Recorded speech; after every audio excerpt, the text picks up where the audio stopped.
The devil goes, oh no, leave him alone. Hey, he's my favorite. Don't you bother him. It's coonery and buffoonery. And I know it's making a lot of money. Word on the street is Denzel Washington and Spike Lee straight up refused to work with Tyler Perry. And trust, it ain't just about that Medea wig. Spike didn't hold back when he slammed Perry's movies, straight up calling them coonery and buffoonery.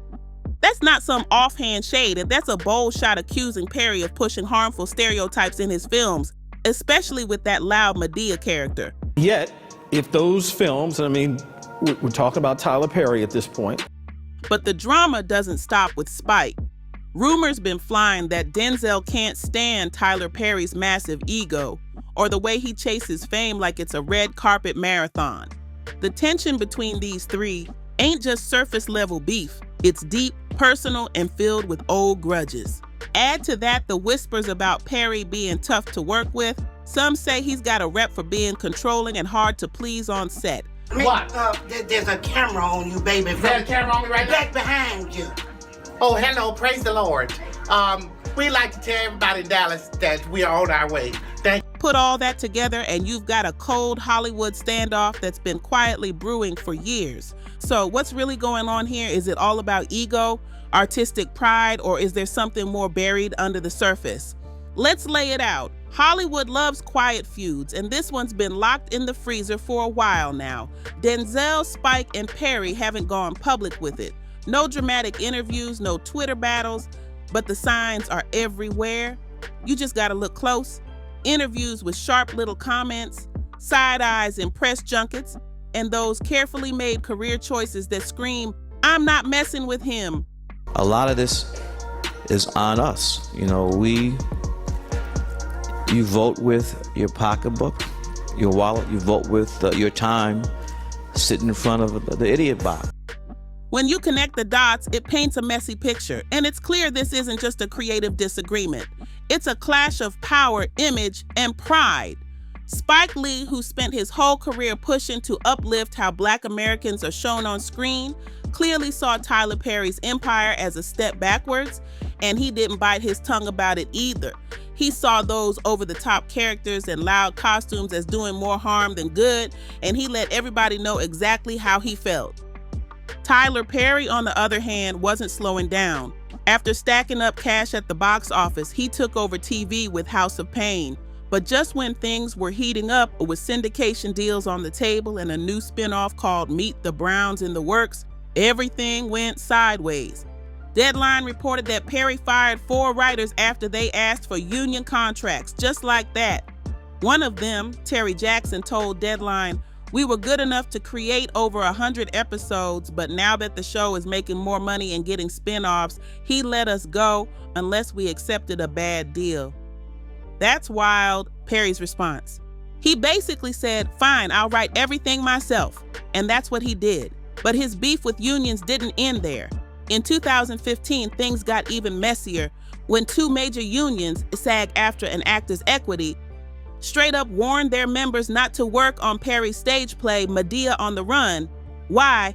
Because his company refused to sign the proper union contracts. So yeah, Perry's all about control and keeping those profits high, but not everyone in the game respects how he plays it. After House of Pain and Meet the Browns blew up, the backlash wasn't just coming from Hollywood insiders. It started hitting Perry from the cultural critics too.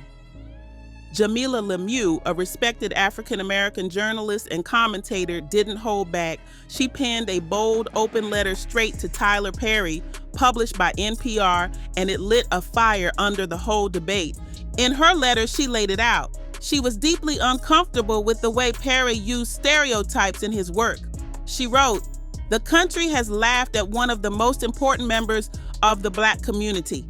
Mother Dear, the beloved matriarch, I just can't quite get with seeing Mother Dear played by a 6'3" man with prosthetic breasts flopping in the wind." That's a powerful image, and she wasn't joking.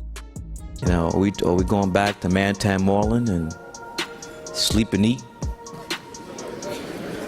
Yet, if those films, I mean, we're talking about Tyler Perry.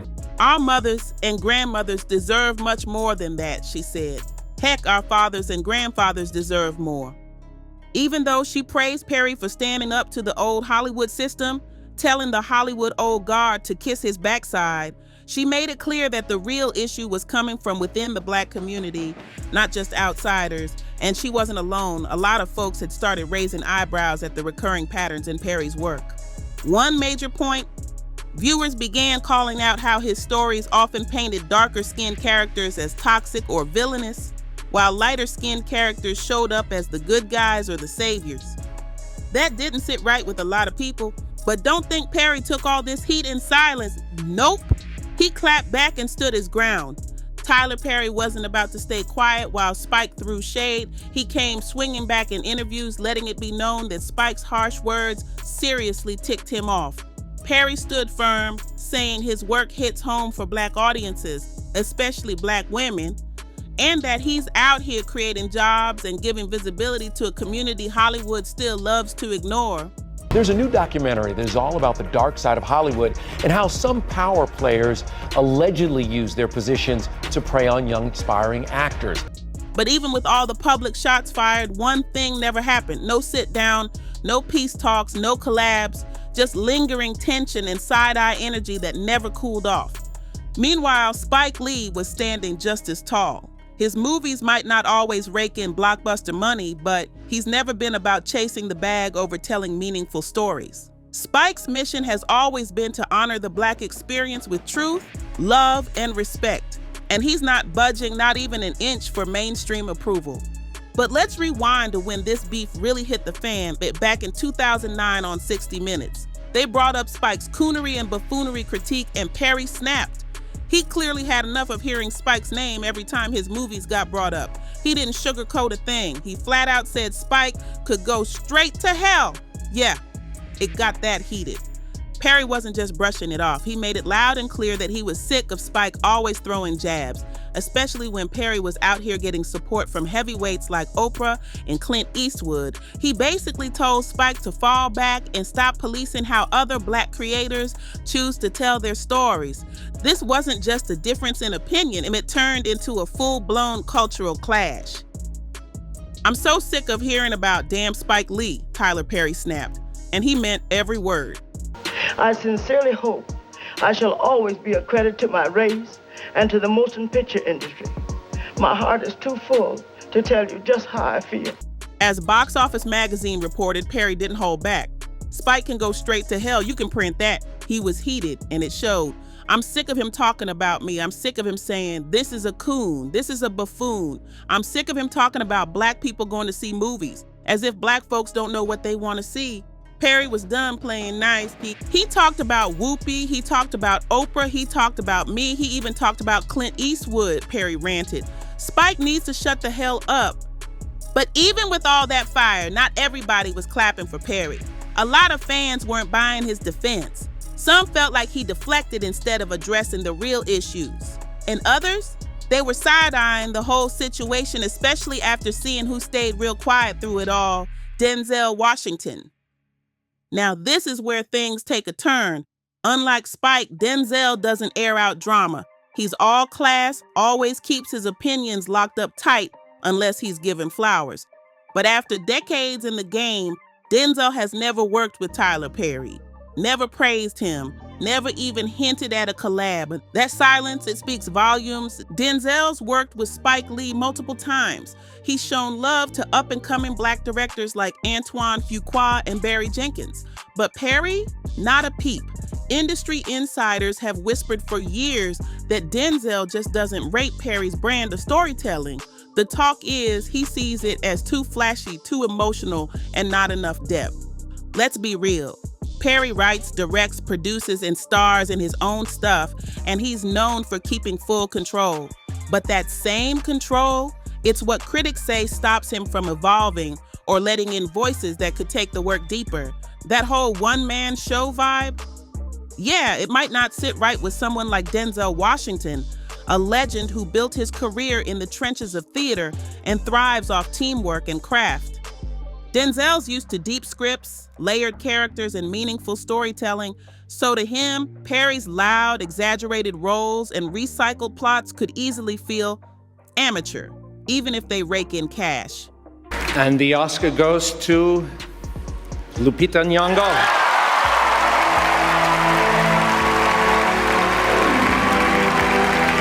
But this tension isn't just about scripts and acting styles, it's about image. Tyler Perry is all about making noise, billion-dollar moves, red carpet galas, building the biggest studio in the US, and staying close with media royalty like Oprah. His name is always in headlines, and that's exactly how he likes it. Denzel, total opposite. He's low-key, keeps his private life sealed tight, and lets his work do the talking. No flashy self-promotion, no tabloid headlines, just pure focus on the art. You can't miss the cultural clash. Perry uses fame as his brand, while Denzel sees it as just a side effect of doing good work. Even comedian Chris Rock chimed in on the whole Perry formula, and he didn't hold back either. At an event, Rock pointed out how Perry's movies rarely show kind, respectful, dark-skinned boyfriends, a pattern fans have clocked for years. To make his point, he referenced Tupac, saying, Tupac might be a political leader if he was alive. But then again, Tupac might be in a Tyler Perry movie right now. So you don't know. He might be Tupac, might be the bad dark-skinned boyfriend in the Tyler Perry movie. That jab cut deep, and it showed how even outside of Hollywood elites, folks are side-eyeing Perry's character choices and wondering what messages they're really sending. Chris Rock's point hit even harder when he joked that while we hope Tupac would have grown into a senator in a Tyler Perry movie, he might just end up kicking Jill Scott down a flight of stairs. That punchline wasn't just for laughs. It was calling out how Perry's casting choices tend to box darker-skinned men into villain roles, no matter how legendary or respected they might be in real life.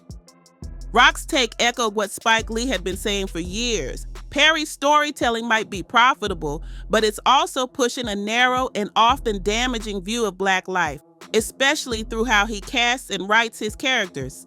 And that bias, it's got consequences, especially in an industry where representation already comes up short. Take a closer look at Hollywood and you'll see one issue that never seems to fade: colorism. It's not just about racism from the outside, but the way Black and brown folks are portrayed within their own communities on screen. When things happen that can possibly affect your brand, your brand can be diminished, and you don't want that to happen. So, protecting my brand is definitely a priority. Social media has been a major force in dragging these issues out into the open. Twitter hashtags like Oscars So White and Representation Matters turned into viral movements that forced the mainstream media to finally pay attention. Then in 2017, the industry got hit with an even bigger storm when Harvey Weinstein's crimes were exposed, sparking the Me Too movement and shining a light on the ugly power dynamics hidden behind the glam. Hollywood was no longer untouchable. By 2019, even the Oscars weren't safe. Kevin Hart had to step down as host after old homophobic tweets resurfaced. At the same time, the Oscars So White campaign had people calling out the lack of recognition for people of color and underrepresented voices. Once the ultimate dream factory, Hollywood started looking more like a messy, exposed machine, losing the glitz and turning into something much harder to admire. On a February afternoon in the 1940s in America, Hattie McDaniel made history. The first Black person to win an Oscar, taking home Best Supporting Actress for her role in Gone with the Wind.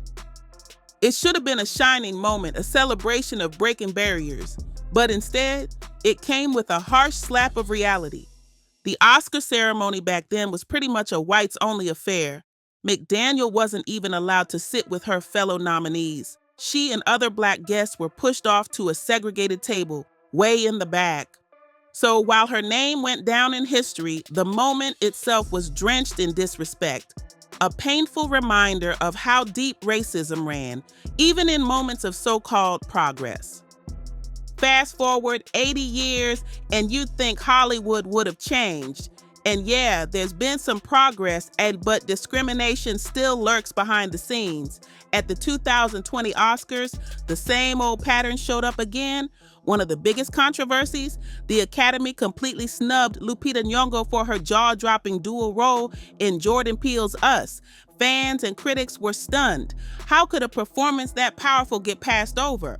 But this isn't just about awards. It's about the stories being told and who gets to be seen as heroes, villains, or victims. Tyler Perry's body of work has often come under fire for showing colorism in action. In too many of his films, darker-skinned men get cast as the abusers, cheaters, or flat-out villains. Take Steve Harris, who played Charles McCarter in Diary of a Mad Black Woman. On paper, Charles is a successful lawyer, but in the film, he's an abusive, cold-hearted husband who becomes the man everyone loves to hate. It's another clear case where the darker-skinned character takes on all the worst traits, and people notice that pattern.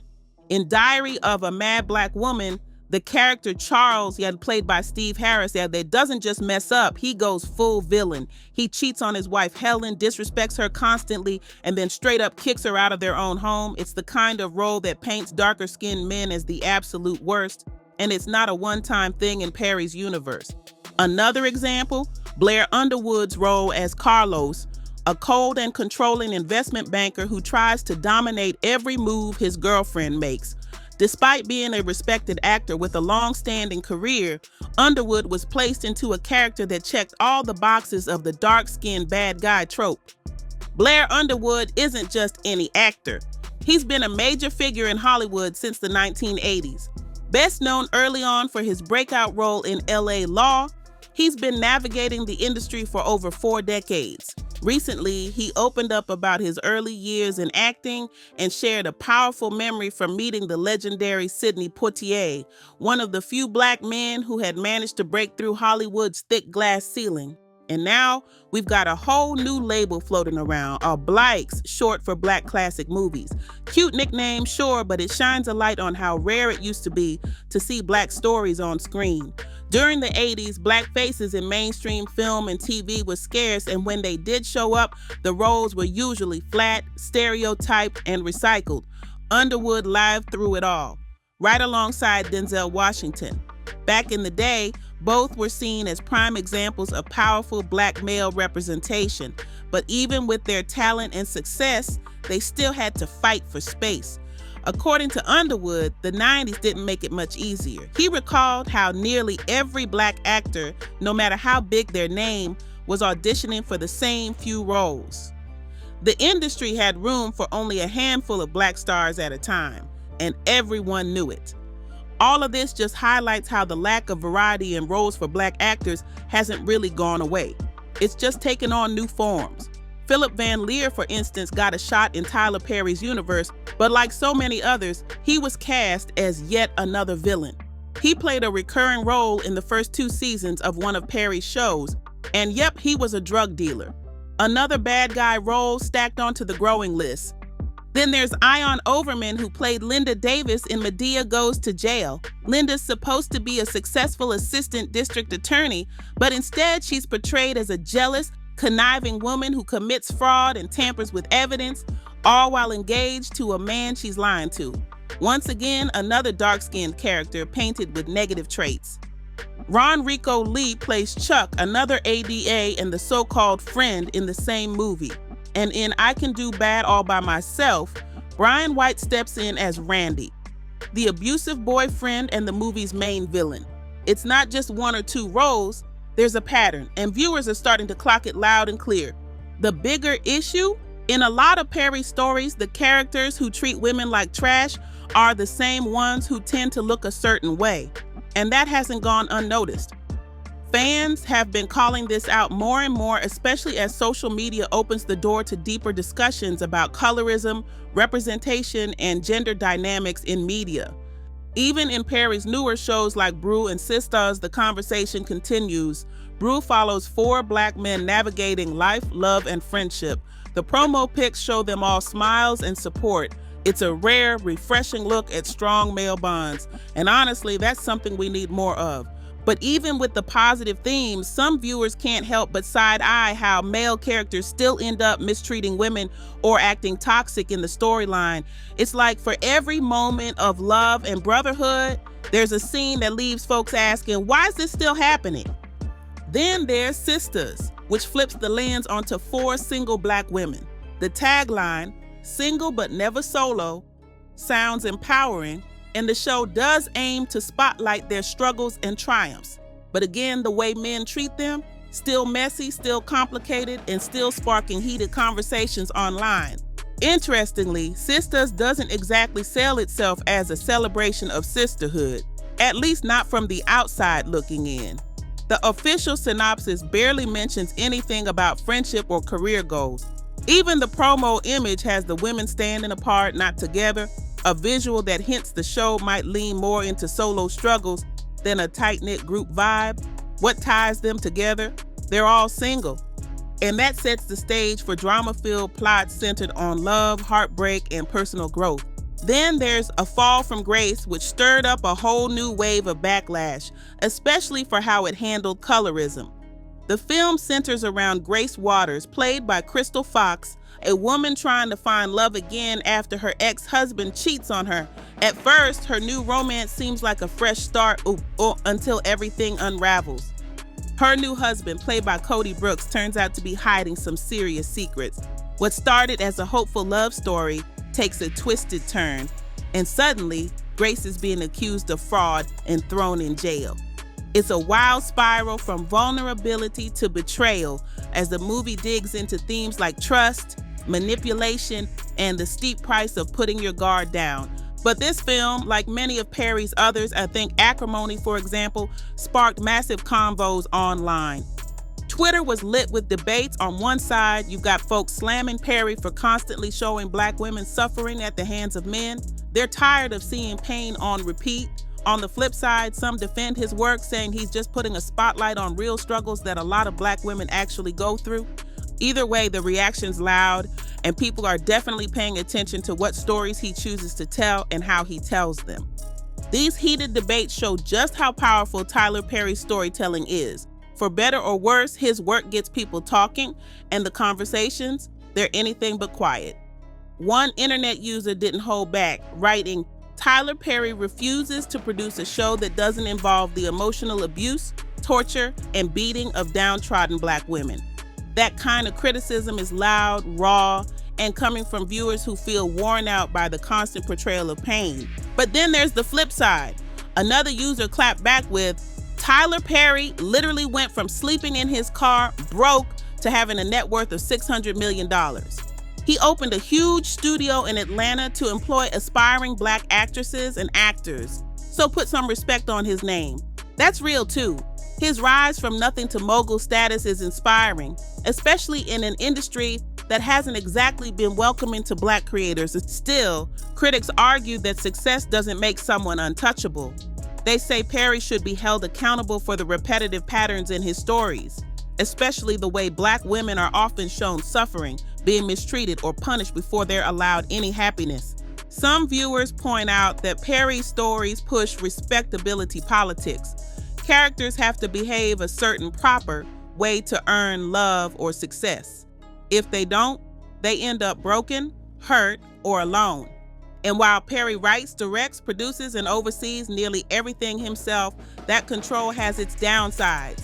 There's growing concern that by keeping such a tight grip, Perry may be sidelining talented Black and brown female voices in the industry, voices with fresh ideas, new perspectives, and stories that could move the culture forward.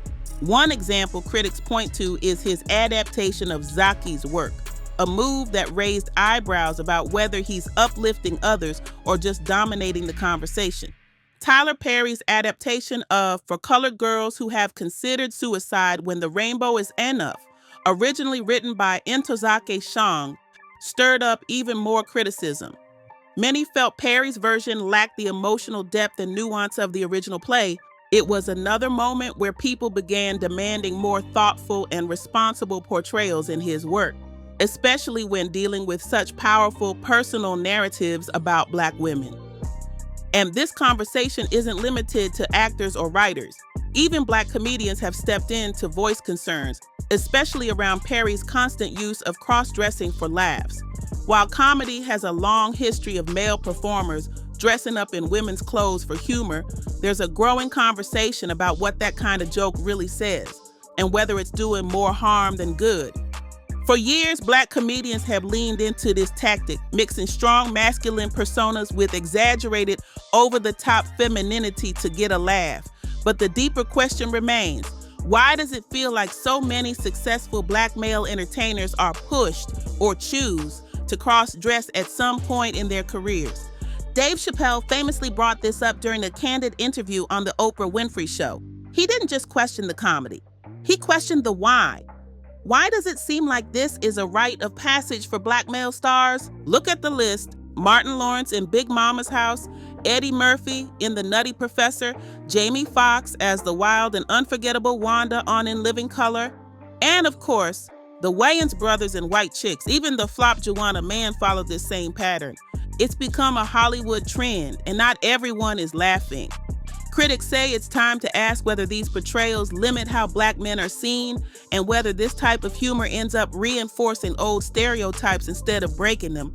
Out of all the comedians and actors who've done cross-dressing roles, one name stands out as the most iconic in today's entertainment world: Tyler Perry.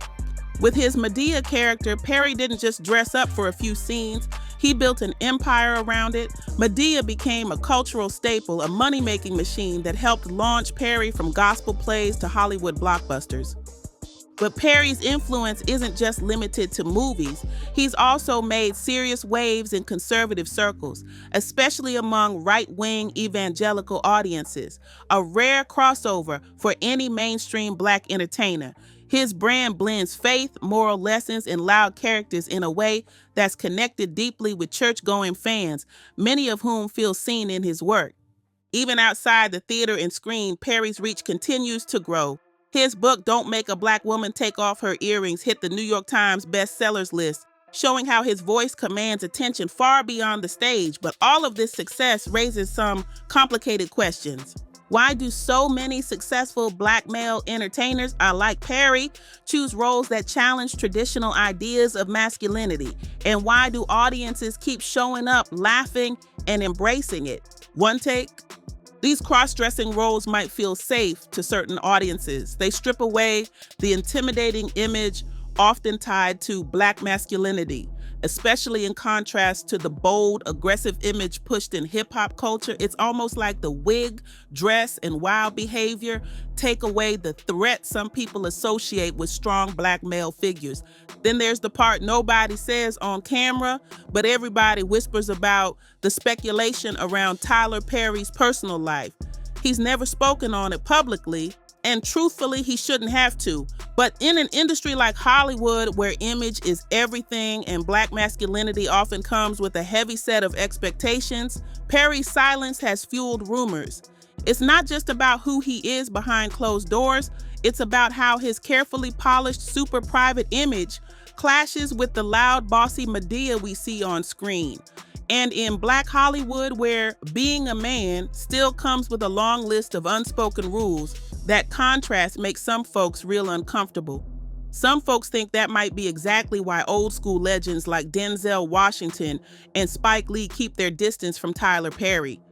Is it homophobia, a clash of generational values, or just different vibes altogether? Hard to pin down. But what is clear is that Perry stands for a whole new era of Black storytelling. Bold, flashy, fully independent, and not interested in playing by the old rules. And not everyone's feeling that. To some, it's just ego, plain and simple. They say Denzel and Spike don't like how fast Perry shot to the top, how he built a billion-dollar empire without their cosign, and how he did it while critics and elites kept trying to shut him out. That kind of rise rubs traditionalists the wrong way, especially when it's done without following the expected artistic path. But others say this isn't just about envy, and it's about protecting the culture. They argue that Perry's films sometimes lean too hard into stereotypes and push narratives that feel outdated or even harmful. To them, it's about demanding more from Black cinema, not less. More depth, more care, more growth. Then there's the ongoing pushback about seeing Black men in dresses. A growing number of voices are saying they've had enough. They believe this trend has hit its limit, that it's worn out, and that society already has too many pressures chipping away at the perception of Black masculinity. For them, cross-dressing in comedy isn't just tired, it feels like it adds to the problem. It's heartbreaking, one critic said. We don't need to keep seeing more Black men in dresses. Our community already battles with distorted images of manhood. Why feed into it further? At the end of the day, this isn't just a debate about costumes or characters. It's a deeper reflection of how Black identity, artistry, and masculinity are being shaped in front of the world. And clearly the room is still very divided on where Tyler Perry fits into that picture. For decades, Hollywood pushed out damaging stereotypes that shaped how Black people were seen, not just on screen, but in real life too. The industry had a long history of boxing Black actors into roles that reinforced harmful narratives, and for many, those roles were the only way to get a paycheck and stay in the game. Back then, the choice was survival over substance. Take the role or don't eat. And that hard truth created a cycle that many Black performers couldn't escape, no matter how talented they were. So now we're left wondering, is all this just a clash of creative visions? Or is there something deeper going on? Is it about more than just movies and characters? Could the tension between Tyler Perry, Spike Lee, and Denzel Washington be personal and maybe even permanent? Can time ever heal this rift?